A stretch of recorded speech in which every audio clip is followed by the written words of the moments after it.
voudrais très brièvement dire la logique au Cameroun a été l'option de libéralisation.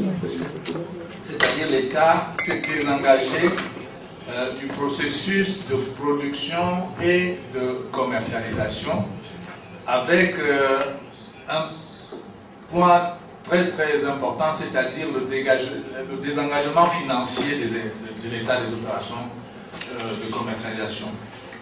En somme, la chute du système de stabilisation qui a été mis en péril par la chute drastique et persistante des prix sur le marché à la fin des années 80.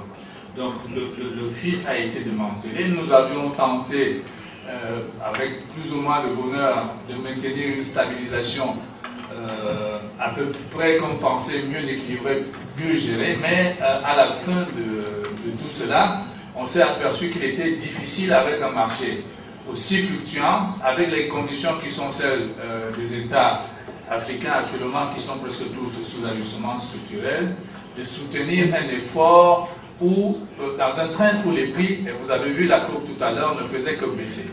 Si vous voulez engager un système de stabilisation avec des prix qui ne font que baisser, la moindre erreur de gestion vous amène à toujours soutenir, alors que le système est basé sur un équilibre qui lisse les fluctuations avec des sommets et des bas. Si vous n'avez que des bas, alors vous ne pouvez pas soutenir un système de stabilisation. Donc, l'État s'est retiré financièrement et a créé deux institutions, une étatique et une privée.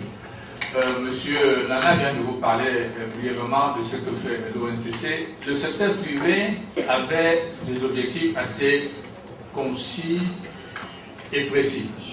La première, c'était l'organisation professionnelle. On a un problème notamment avec le groupe des producteurs, c'est qu'ils sont de petits exploitants et il fallait absolument structurer, organiser ce secteur, d'abord pour en assurer une certaine représentativité, donc qu'ils aient une voix audible dans le concert des négociations qu'on avait établi avec le forum du CICC. Et ensuite, il fallait, au-delà des producteurs, professionnaliser aussi, y compris notamment les exportateurs, les intermédiaires acheteurs, parce que leur responsabilité est très très grande dans le processus de mise en marché de ce produit. Donc, le CICC, pour le dire rapidement, est une interprofession qui regroupe à la fois les producteurs, les exportateurs, les intermédiaires commerciaux et la transformation locale dont on estime qu'elle devrait être dans une logique commune de mise en marché en position vendeur.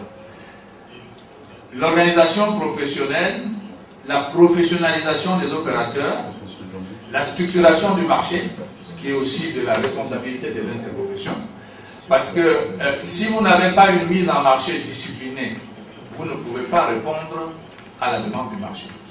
Vous ne pouvez pas être capable de réguler, parce que toutes les politiques qu'on peut imaginer pour pouvoir faire face de façon efficace au marché doivent passer à partir du moment où vous devez regrouper le produit d'une production atomisée, doit passer par une nécessaire structuration pour arriver à une discipline qui pourra peut-être nous amener à assurer quelque chose qui a disparu avec les caisses de stabilisation, c'est-à-dire apporter une garantie globale de l'ensemble de l'origine. Donc, nous sommes là pour à la fois assurer cette organisation professionnelle, assurer la professionnalisation des opérateurs, structurer le marché et établir la règle du jeu.